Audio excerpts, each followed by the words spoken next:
ರಾಜಕಾರಣ ಇಲ್ಲ. D K Shivakumar ಅವರ ಪದ ಒಂದೇ, 140 ಶಾಸಕರು ನಮ್ಮ ಪಕ್ಷದವರೇ, ನಾನು ಅದರ ಅಧ್ಯಕ್ಷ ಅಂತ ಹೇಳಿ ಪ್ರತಿಯೊಂದು ಸಂದರ್ಭದಲ್ಲೂ ಹೇಳಿದ್ದಾರೆ. ದೇವನಲ್ಲೂ ಹೇಳಿದ್ದಾರೆ, ಇವತ್ತು ಹೇಳಿದ್ದಾರೆ, ನಾಳೆನೂ ಅದನ್ನ ಹೇಳ್ತಾರೆ. ಸರಿ, ಹಿಂದೆ ಮಾತುಕತೆ ಚರ್ಚೆ ನಡೆದಿತ್ತು ಅನ್ನೋ ಮಾತಿತ್ತು. ಆ ಚರ್ಚೆ ವೇಳೆ ನೀವಿದ್ರ? ಈಗ ಅದನ್ನೆಲ್ಲನೂ ಕೂಡ ಮುಖ್ಯಮಂತ್ರಿಗಳು ಉಪಮುಖ್ಯಮಂತ್ರಿಗಳು ಸ್ಪಷ್ಟನೆ ನೀಡಿರೋದ್ರಿಂದ ಅದ್ರ ಬಗ್ಗೆ ಹೆಚ್ಚಿನ ವ್ಯಾಖ್ಯಾನಗಳು ಬೇಡ. ಸರ್, ಈಗ ಹೈಕಮಾಂಡ್ ಮಟ್ಟದಲ್ಲಿ ಏನಾದ್ರೂ ಸಭೆ ನಡೆಯುತ್ತೆ ಅನ್ನೋಂಥದ್ದೆಲ್ಲ ಮಾಹಿತಿಗಳಿದೆ. ಇದು ಕಮಾಂಡೋ ಏನು ಅನೇಕ ವಿಚಾರಗಳು ಮೊನ್ನೆನೂ ಸೇರಿರ್ತಾರೆ. ಪ್ರತಿದಿನ ರಾಷ್ಟ್ರದ ರಾಜಕಾರಣದಲ್ಲಿ ಹೈಕಮಾಂಡ್ ಅನೇಕ ರಾಜ್ಯಗಳ ವಿಚಾರಗಳನ್ನ, ಸಂಘಟನೆ ವಿಚಾರಗಳನ್ನ,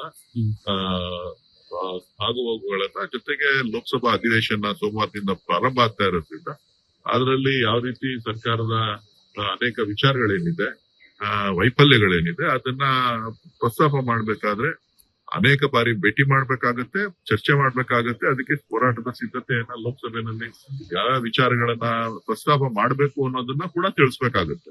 ಆ ಒಂದ್ ನಿಟ್ಟಿನಲ್ಲಿ ಅವರು ಭೇಟಿ ಮಾಡುವಂತದ್ದು ಸಹಜ.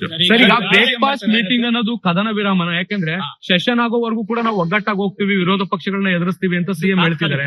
ಇದೊಂದ್ ರೀತಿ ತಾತ್ಕಾಲಿಕ ಕದನ ವಿರಾಮನ ಅಂತ ನೀವ್ ಯಾವ ರೀತಿ ವ್ಯಾಖ್ಯಾನ ಮಾಡಿದಾರೋ ನನಗೆ ಗೊತ್ತಿಲ್ಲ. ನೀವು ವ್ಯಾಖ್ಯಾನ ನೋಡ್ಬಿಟ್ಟು ಆಮೇಲೆ ಮಾತಾಡ್ತೀವಿ.